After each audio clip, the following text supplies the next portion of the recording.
بھائیوں، ماؤں اور بہنوں، قرآن کریم کی سورہ لقمان کی آخری آیت نمبر 91 میں اللہ تعالیٰ ارشاد فرماتے ہیں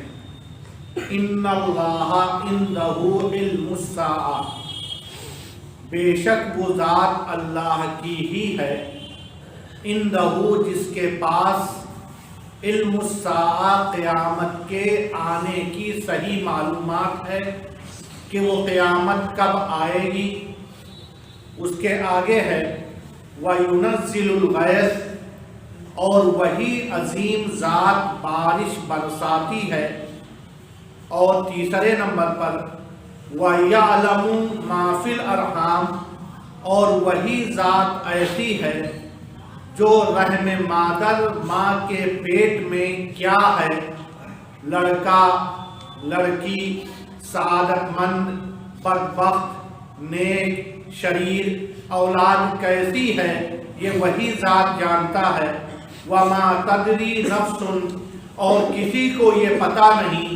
ماذا تکسب غداً، کہ وہ پلاننگ کے باوجود بھی کل کیا کرے گا۔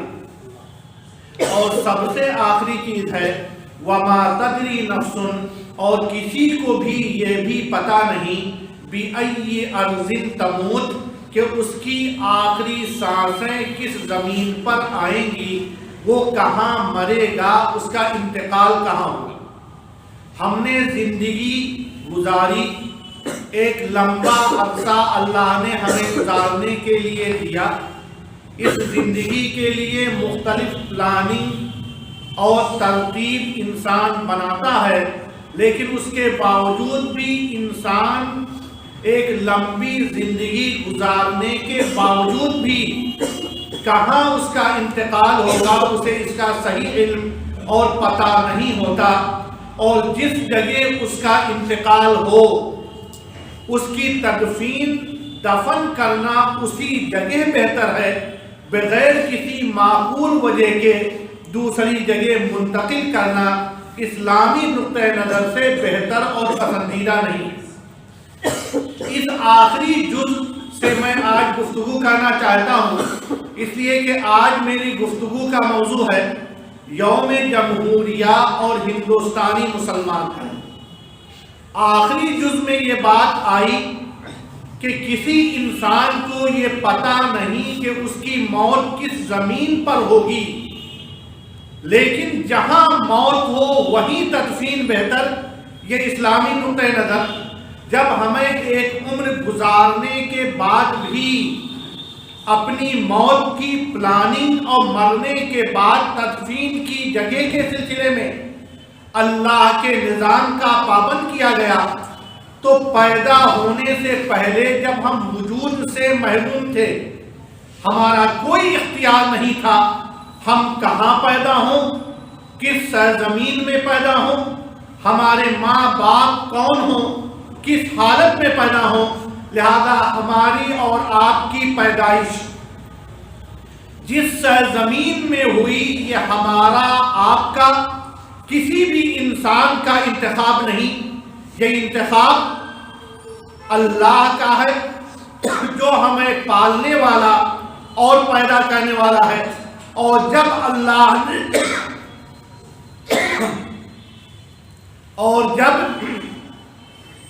اللہ تعالیٰ نے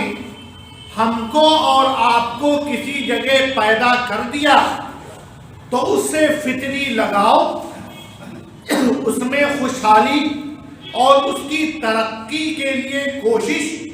کہ ہمارا اور آپ کا ملکی بھی اور آگے بڑھ کر ملی تقاضا بھی بن جاتا ہے، اس لیے کہ جہاں اللہ نے پیدا کیا، اللہ کی خواہش تھی کہ ہم یہیں بڑھیں، ہماری تربیت یہیں ہو، ہم یہیں پلیں۔ اور اگرچہ کہ کسی کو پتہ نہیں ہوتا کہ موت کہاں آئے گی، لیکن زیادہ امکان یہی ہوتا ہے کہ غالباً وہی سرزمین ہماری مدفن یعنی ہمارے دفن کرنے کی جگہ بنے۔ لہذا اس ملک سے محبت، اس سے تعلق، اس میں خوشحالی، وہاں امن و امان، پیار و محبت اور اس کی ترقی اور اس کی خاطر قربانی یہ ایک ملکی فریضہ بھی ہے اور ایک ملی تقاضا بھی ہے، اور اسی وجہ سے مختلف زمانوں میں مسلمانوں نے جب جب ضرورت پڑی، چاہے وہ جنگ آزادی ہو، چاہے آزادی کے بعد مختلف جنگیں ہوں، چاہے ملک کے اندر ہونے والی وہ صورتحال ہو جو عوام سے ان کی شرکت اور حصہ داری کا مطالبہ کرتی ہو، مسلمان ہمیشہ آگے رہے اور جو کچھ کر سکتے تھے اس سے کبھی پیچھے نہیں ہٹے۔ ہم کو اور آپ کو معلوم ہے، انگریز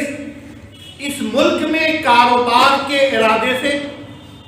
ایک تجارتی کمپنی ایسٹ انڈیا کے بہانے داخل ہوئے، اور دھیرے دھیرے انہوں نے یہاں کے اقتصاد پر ہی نہیں بلکہ دیگر معاملات میں بھی اپنا تصرف بڑھایا، اور ایک وقت ایسا آیا کہ مسلمانوں کے ہاتھوں سے اس وقت مغلیہ حکومت کے آخری شہنشاہ شاہ ظفر یہاں کے شہنشاہ تھے، ان کو اپنی کرسی پر بیٹھنے نہیں دیا گیا بلکہ اسے اٹھا لیا گیا، اور پھر مختلف زمانوں میں لوگوں نے کوشش کی کہ ان کی یہ کوششیں کامیاب نہ ہو پائیں، لیکن پھر بھی 1857 وہ سن ہے کہ جب انگریزوں نے بہادر شاہ ظفر کے سبھی بچوں کے سر قلم کر کے ایک تھالی میں سجا کر ان کے سامنے پیش کیا کہ اب تم سمجھو کہ اس ملک میں جب بادشاہ کی حیثیت ہے تو پھر اوروں کا کیا حال ہوگا۔ اور 1857 سے 1947 تک اس ملک پر انگریزوں کی ناجائز، ظالمانہ اور ہر طرح سے غیر دستوری حکومت قائم رہی جو برطانوی حکومت کے ماتحت تھی، برٹش گورنمنٹ کے ماتحت تھی، اور 1857 سے 1947 کے درمیان مختلف طریقوں سے یہاں کے باشندوں نے مشترکہ کوششیں کی کہ ملک آزاد ہو جائے، انگریزوں کے ظلم و جبر سے، ان کی زیادتی سے، ان کے غیر حقیقی حکومت سے آزادی ملے۔ لیکن 1947 تک یہ معرکہ چلتا رہا، یہاں تک کہ 15 اگست 1947 کو اس ملک کو انگریزوں کے تسلط سے آزادی ملی، اور دنیا میں عظیم ہندوستان 2 حصوں میں تقسیم ہو کر ہندوستان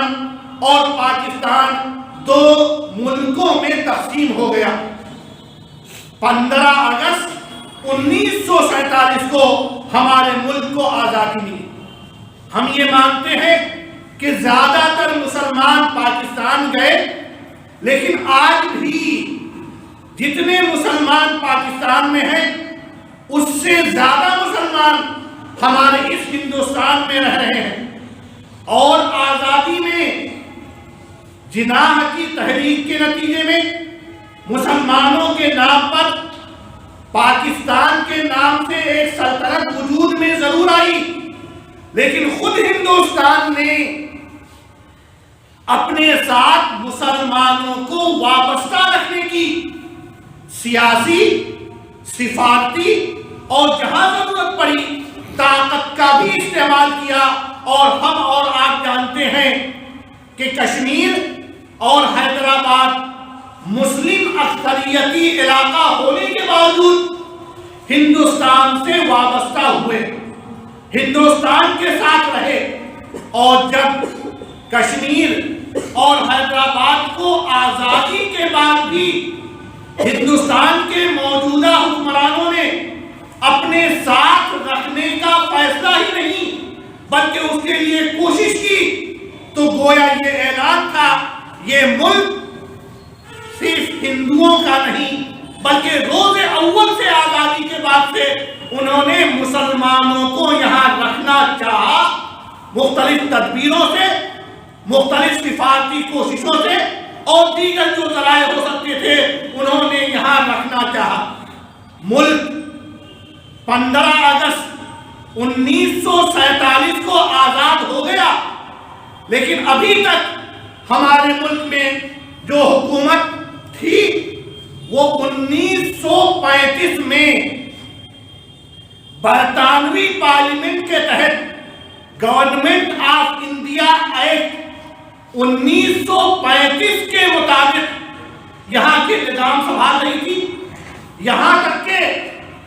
26 نومبر 1949 ملک آزاد ہوا تھا۔ 15 اگست 1947 کو دستور بنانے کے لیے کمیٹی بنائی گئی، مختلف میٹنگیں ہوئی، مختلف صوبوں کے مجالس قانون ساز کے نمائندوں نے شرکت کر کے لمبی بحث و مباحثے، مذاکرے اور مناقشے کے بعد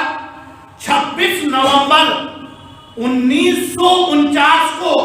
یعنی آزادی کے 2 سال 3 ماہ 11 دن کے بعد یہاں کا دستور مکمل کر لیا۔ تو جس دن اس ملک کا نیا دستور مکمل کیا گیا وہ 26 نومبر 1949 تھا۔ ہم اور آپ 15 اگست یوم آزادی مناتے ہیں۔ ہمارے ملک کا دستور جس دن تیار ہوا، مکمل ہوا، وہ تاریخ 26 نومبر 1949 ہے، لیکن قومی دن کے طور پر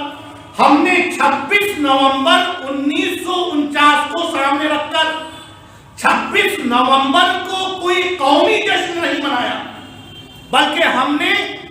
قومی جشن جب منایا وہ 26 جنوری ہے، اور اس کی وجہ یہ تھی کہ جو دستور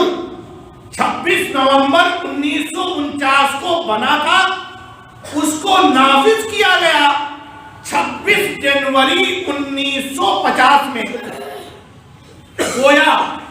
جس طرح کسی مکان کا نقشہ بنا لینا جشن کا ذریعہ نہیں بلکہ اس کی بنیادوں پر مکان بن جانا خوشی کا ذریعہ ہے، جس طرح کسی تھیسس اور مقالے کے سیناپسس یا خطے کو بنا لینے سے ہم کو اور آپ کو ڈگری نہیں ملتی، بلکہ جب وہ مقالہ مکمل نافذ ہو جائے، جب وائوا میں مناقشے میں اسے پاس کر دیا جائے،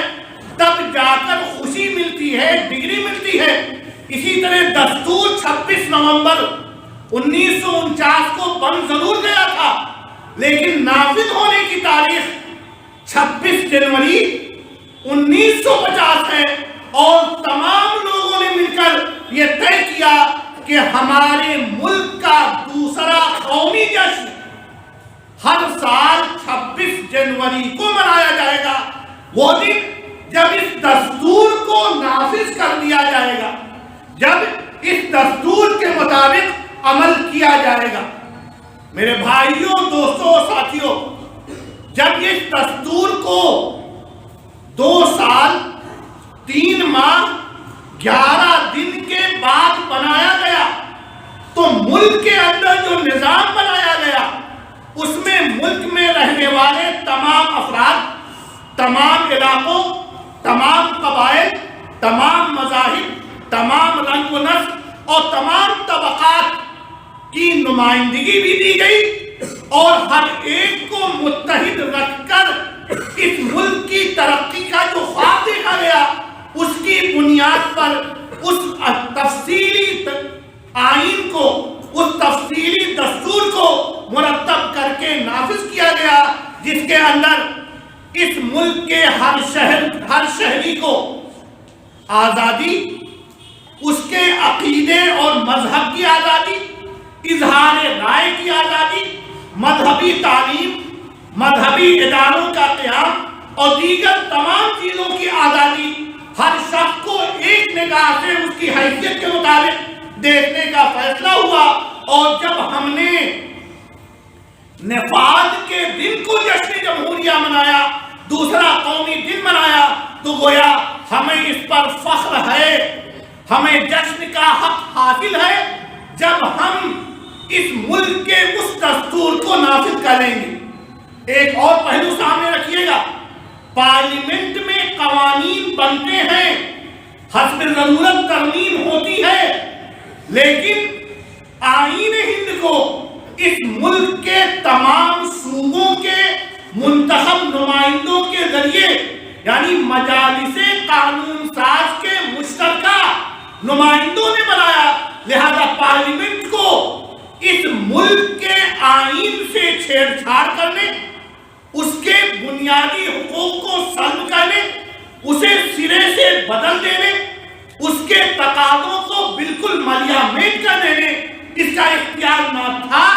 نہ ہے۔ اور اسی وجہ سے یہ آئین ہمارے ملک کی یکجہتی،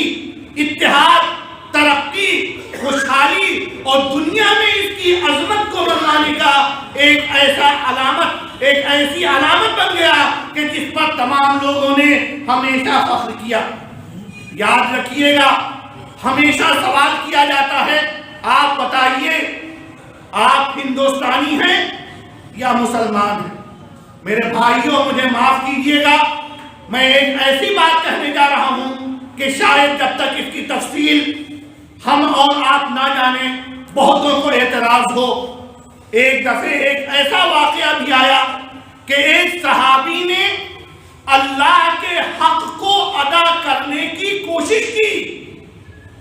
اور دوسرے صحابی نے آ کر کے کہا کہ تم پر صرف تمہارے رب کا حق ہی نہیں ہے۔ اور وہ دو صحابی تھے، حضرت سلمان فارسی رضی اللہ تعالیٰ عنہ حضرت ابو الدرداء کے یہاں مہمان ہوئے۔ مقصد وہ اللہ کے حقوق کو سامنے رکھ کر دیگر حقوق کو نظر انداز کر رہے تھے۔ مہمان ہوئے، جب دوپہر کا کھانا آیا تو ابو الدرداء رضی اللہ تعالیٰ عنہ نے کہا، اے سلمان فارسی، آپ کھانا نوش فرمائیں، میں روزے سے ہوں۔ حضرت سلمان فارسی نے کہا، تم نہیں کھاؤ گے تو میں کھانا نہیں کھا سکتا، اور پھر چونکہ وہ روزہ نفلی تھا انہوں نے اپنا روزہ توڑا اور کھانا کھایا۔ رات ہوئی، عشاء کی نماز ساتھ پڑھ کر لوٹے۔ جب آرام کے لیے لوٹے تو تھوڑی دیر کے بعد انہیں اپنے جگہ پہ چھوڑ کر حضرت ابو الدرداء مصلی اٹھا کر اللہ کے حضور کھڑے ہونے کے لیے جانے لگے۔ حضرت سلمان فارسی نے کہا، کہاں جا رہے ہو؟ حضرت ابو الدرداء نے کہا، اب یہ رات کا وقت میرے اور میرے رب کے درمیان کا وقت ہے، میں اس کے لیے وقت نکالنے جا رہا ہوں۔ حضرت سلمان فارسی نے کہا، نہیں، جاؤ کچھ دیر بیوی بچوں کے ساتھ رہو۔ پھر تھوڑی دیر کے بعد اندازہ ہوا کہ پھر وہ وہاں سے اٹھے اور پھر نماز کے لیے جانے لگے۔ حضرت سلمان فارسی نے آواز دی، جاؤ سو، تمہارے اوپر تمہارے آنکھوں کا بھی حق ہے۔ اور پھر اس کے بعد جب یہ تمام چیزیں پوری ہو گئیں تو حضرت سلمان فارسی نے کہا، ایک مسلمان جب اللہ کا سچا پیروکار ہوتا ہے تو صرف اللہ کے حق کو بھی سامنے رکھے تو یہ غلط ہے۔ اسلام نام ہے عقائد کا بھی، عبادات کا بھی، اخلاق کا بھی، کردار کا بھی، معاملات کا بھی۔ اور حدیث جو بخاری شریف میں ہے اس کے الفاظ ہیں، حضرت سلمان فارسی نے کہا، اِنَّا لِرَبِّكَ عَلَيْكَ حَقًّا، یقیناً تمہارے رب کا تمہارے اوپر حق ہے، لیکن وَلِنَفْسِكَ عَلَيْكَ حَقًّا، تمہارے جسم و جان اور صحت کا بھی تمہارے اوپر حق ہے۔ وَلِأَهْلِكَ عَلَيْكَ حَقًّا، تمہارے اہل و عیال بیوی بچوں کا بھی تمہارے اوپر حق ہے۔ وَلِعَيْنِكَ عَلَيْكَ حَقًّا، اور تمہاری آنکھ اور جسم کے ایک ایک عضو کا بھی حق ہے، لہذا فَأَعْطِي كُلَّ ذِي حَقٍّ حَقَّهُ، ہر حقدار کو اس کا حق دینا، یہی اسلام ہے۔ آپ نے اللہ کا حق دیا، بندوں کا حق نہیں دیا، آپ سچے مسلمان نہیں ہیں۔ لہذا اس ملک کا شہری، اس ملک کے حقوق کو بھی ادا کرے گا، اللہ کے حقوق کو بھی پہچانے گا، جب اس ملک کی آزادی کے بعد اس ملک میں دوسرے مسلم اکثریتی علاقوں کو یہاں کے ذمہ داروں نے یہاں رکھنے کی تنگ و دو اور کوشش کی، یہ گویا اعلان تھا کہ اس ملک کی بنیاد صرف مذہبی بنیاد پہ نہیں کی جا رہی ہے۔ جب جشن جمہوریہ منانے کو قومی دن کے طور پر لوگوں نے مانا تو گویا اس دستور کو نافذ کرنا، اس کے مطابق فیصلہ کرنا، اس کے مطابق ہر طبقے، ہر مذہب، ہر علاقے، ہر رنگ والے کو اس کا حق دینا، یہ ہمارا ملک ہم سے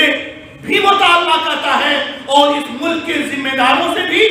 اور اس ملک میں بسنے والے تمام شہریوں سے بھی، اور بطور مسلمان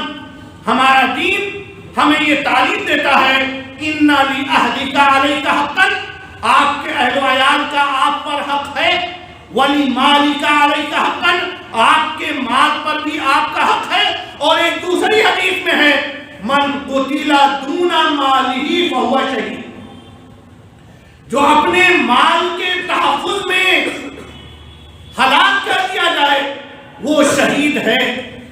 اور من قتل دون اہلہ،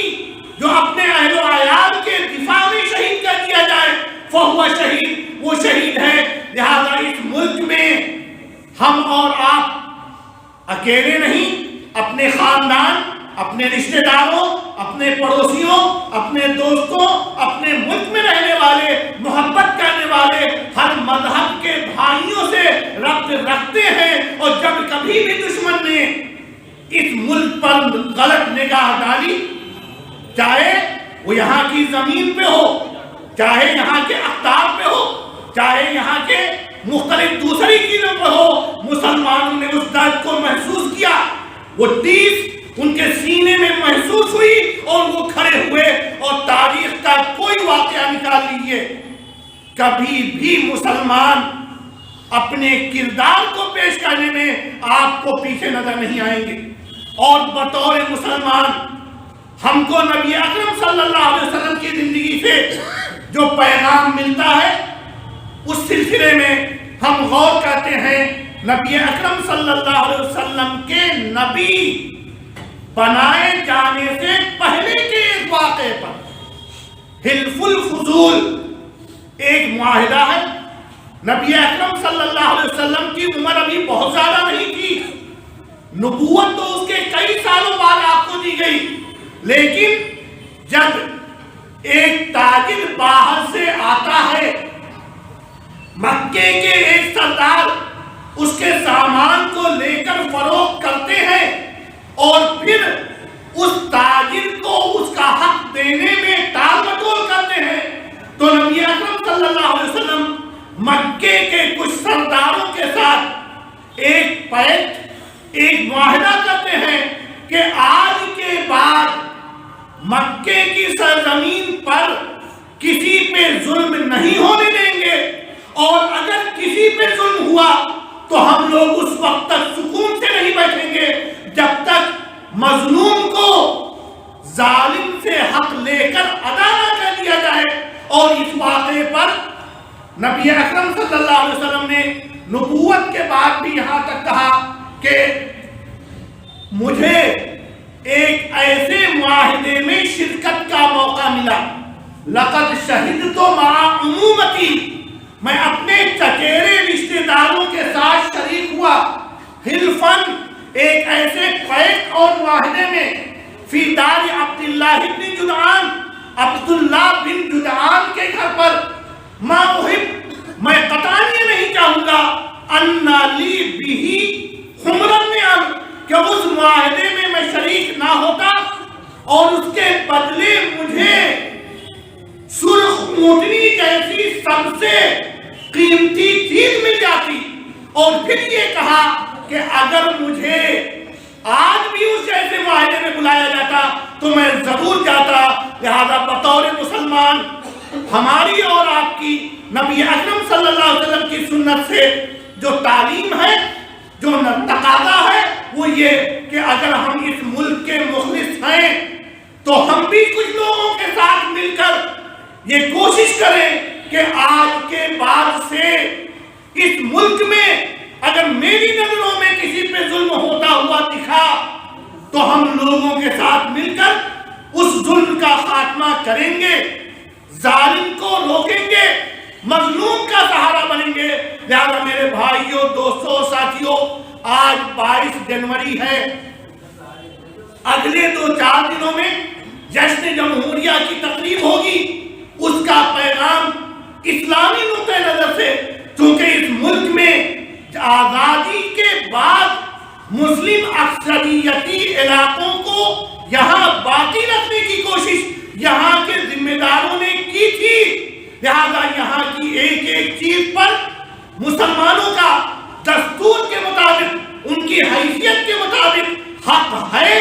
ہمیں اپنا بھی حق چاہیے اور دیگر طبقات کے ساتھ بھی ظلم و زیادتی روا نہیں۔ اللہ تبارک و تعالیٰ بحیثیت مسلمان اس ملک میں اپنا کردار ادا کرنے کی توفیق عطا فرمائے، اسلام کی حقانیت کو سمجھنے اور برتنے کی توفیق عطا فرمائے۔